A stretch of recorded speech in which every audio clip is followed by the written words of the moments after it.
Hey guys, welcome back to Trippuccino.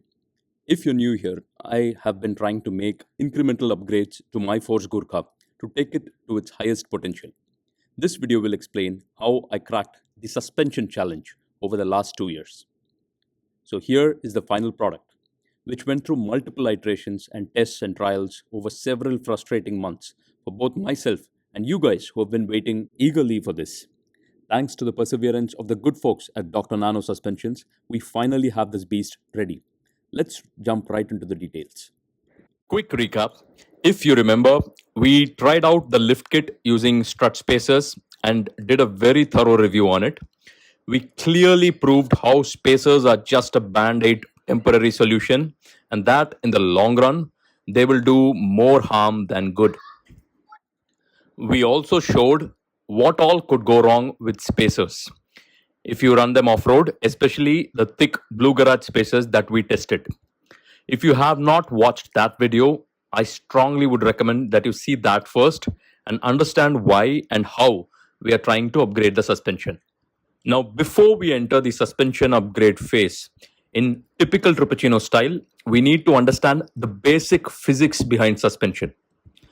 In a coilover suspension like the one in the Gurkha, there are two main parts to the suspension. That is the coil and the strut. The mass or weight of the car is sprung up and held at a particular ride height by the coils, the springs. So the coil acts as the spring. This means that the vehicle mass pushes it down with a force that compresses it by a particular length. So more the mass, more the weight, more force on the spring, and more the compression distance.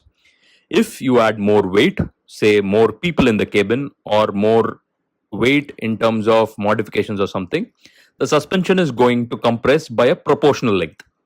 This is a static relationship. The car need not be moving for this to happen. Even in a parked car, if four people hop in, then the spring is going to compress proportionally. The strut, on the other hand, acts as a damper. The action of the strut is damping, which means that the force on the strut will be proportional to the speed at which the vehicle is jumping up and down. The job of the damper is to absorb this energy and dissipate it using the hydraulic oil inside so that the ride feels settled. In contrast to the coil spring, this is a dynamic relationship, which means the faster the car bobs up and down, the more will be the strut action. That's why it is called a shock absorber. More the speed of jumping, more the shock, and more the absorption. Remember this basic difference between the spring and the damper, and this will help us understand the upgrade better.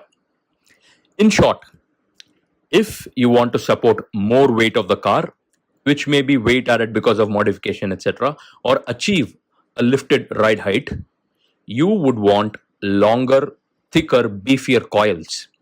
And if you want a comfortable ride, on the other hand, both on and off road, you must attack the damper part, which is the strut. A good combination of spring coil and the damping strut on all four corners, depending on your application, should give you optimum results.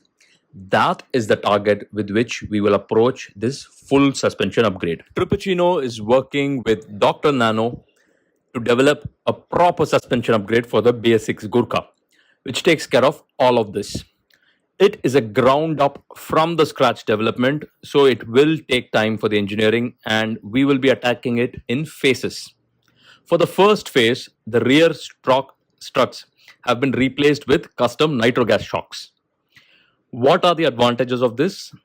Well, these are twin tube shocks and are longer, so will help in better wheel travel. To understand how this will happen, please watch the lift kit video where we have explained the basics of wheel travel. The shock absorber body is bigger diameter and the shell is thicker at about 3 mm, which is double that of the stock Gabriel shocks.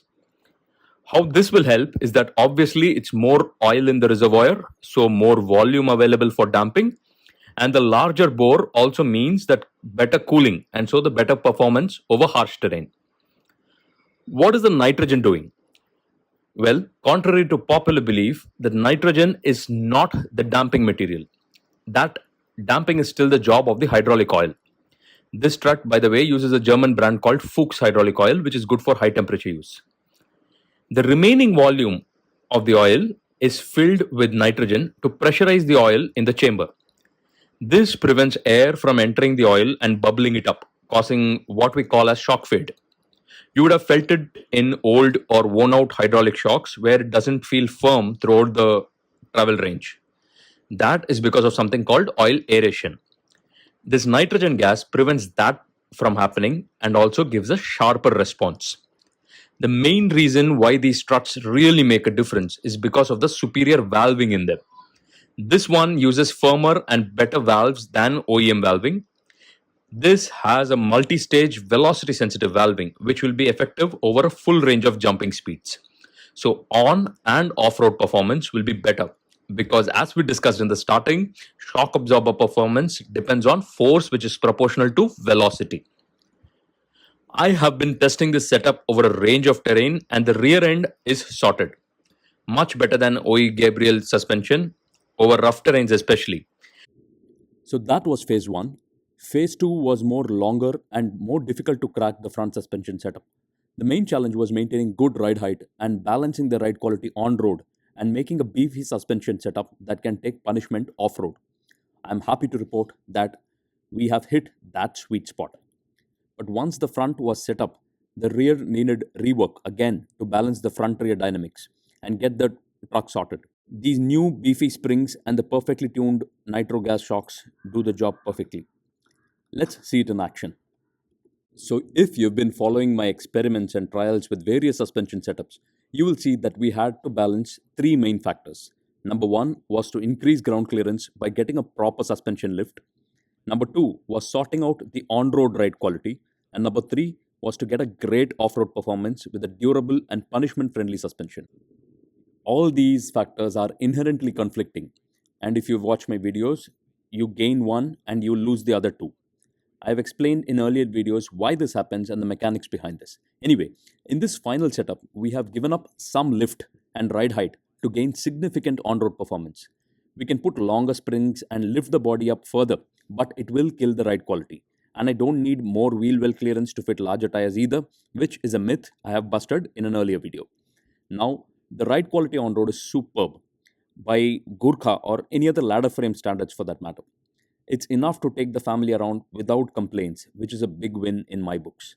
The suspension tune is a little on the stiffer side, but it maintains composure over small ruts on the road and keeps the cabin nice and calm despite the height of the car. Body roll is suppressed and it takes corners better thanks to the sweet spot we have hit on this ride height with the new springs. Where the truck really comes alive and is worth all this effort is when you go off road. The suspension off road is a beast and you can fly over obstacles literally floating over them. The nitro shocks earn their reputation here. Earlier in the stock Gurkha, even slight speed off road would be a nightmare and unsettled everything in the cabin, throwing everything around. Now it is a far superior experience and gives me the confidence to drive it hard and with a sense of abandon that a tough truck like the Gurkha should be driven like. Now I don't hear the suspension bottoming out over sharp bumps like it used to happen in the stock Gurkha. For me, the Gurkha should dominate any terrain without complaining of punishment, and that we have finally achieved. Another compromise which I have given up in this trade off is handling off road. Because the suspension is keeping the truck floating over obstacles, the steering response is dulled and gets a little vague. It was not a tight handler before in stock condition, and I have lost handling a bit more off road now, which I consider a fair trade off for me because of the speed limitations off road anyway, and the gain we got in performance in a trade off. One challenge in my vehicle's case, particularly, something I keep telling you guys in all my videos, is the side effects of weight I have added to an already heavy truck. I have a heavy off road 12-ton winch on the nose and a 270-degree fork swing awning on one side of the roof. Combine this with several other additions here and there. What we needed the suspension to do was to level out this unequal weight distribution which I have across the platform.